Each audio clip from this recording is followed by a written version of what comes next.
बकासुर एक ऐसा राक्षस था जो प्रतिदिन गांव के एक परिवार के सदस्य और एक गाड़ी भोजन बैल सहित खा जाता था।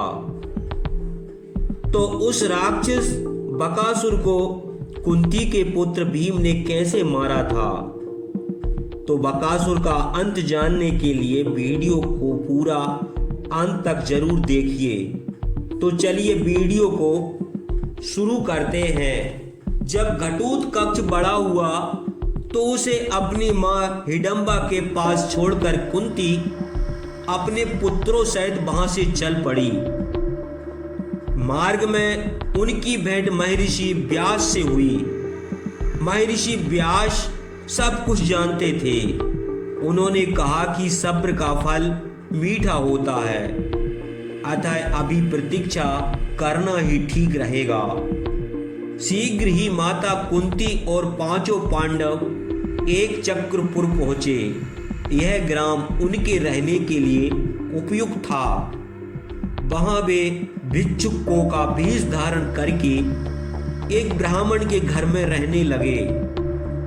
अपना गुजारा करने के लिए वे भिक्षा मांगते थे। एक दिन उन लोगों ने गृह स्वामी के परिवार को विलाप करते हुए देखा। तब उन्हें मालूम हुआ कि निकट की पहाड़ी पर बकासुर नामक एक राक्षस रहता है।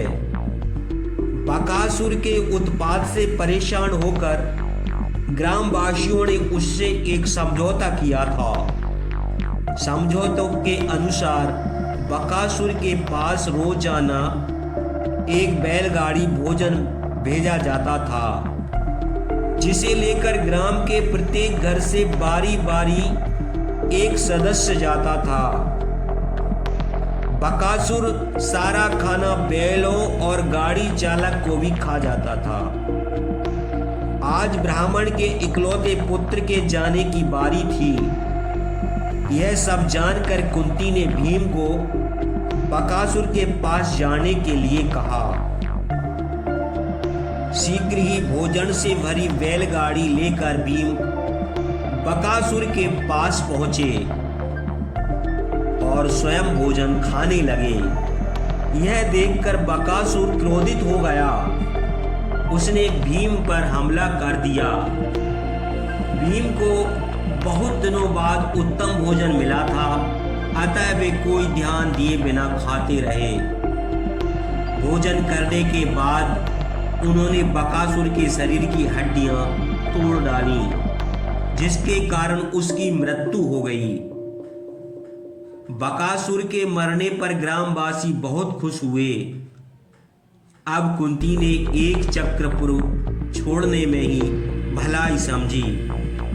शाम तक वे बीहड़ जंगल पार करके गंगा नदी के तट पर पहुंचे। अंधकार से बचने के लिए अर्जुन ने एक मशाल जलाई और सबका मार्गदर्शन करते हुए आगे चलने लगे। तभी एक कठोर आवाज उभरी, वहीं ठहर जाओ, अन्यथा सब मारे जाओगे।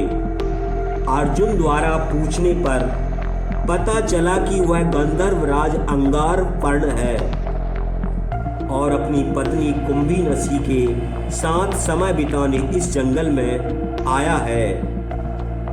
उसकी दंभपूर्ण आवाज सुनकर अर्जुन को क्रोध आ गया। वे आगे बढ़ते गए। तभी उसने अर्जुन पर प्रहार कर दिया। अर्जुन ने भी अपना धनुष संभाल लिया। अर्जुन के एक बाण से वह बेहोश हो गया। तब कुंभीनसी ने युधिष्ठिर से अपने पति के प्राणों की भीख मांगी। जब अंगारपर्ण को होश आया तो इस उपकार के बदले उसने अर्जुन को चाक्षुषी विद्या सिखाई और 100 घोड़े उपहार में दिए। ये घोड़े जरूरत पड़ने पर उपस्थित हो जाते थे। पांडवों ने अंगारपर्ण को धन्यवाद दिया और आगे बढ़ने लगे।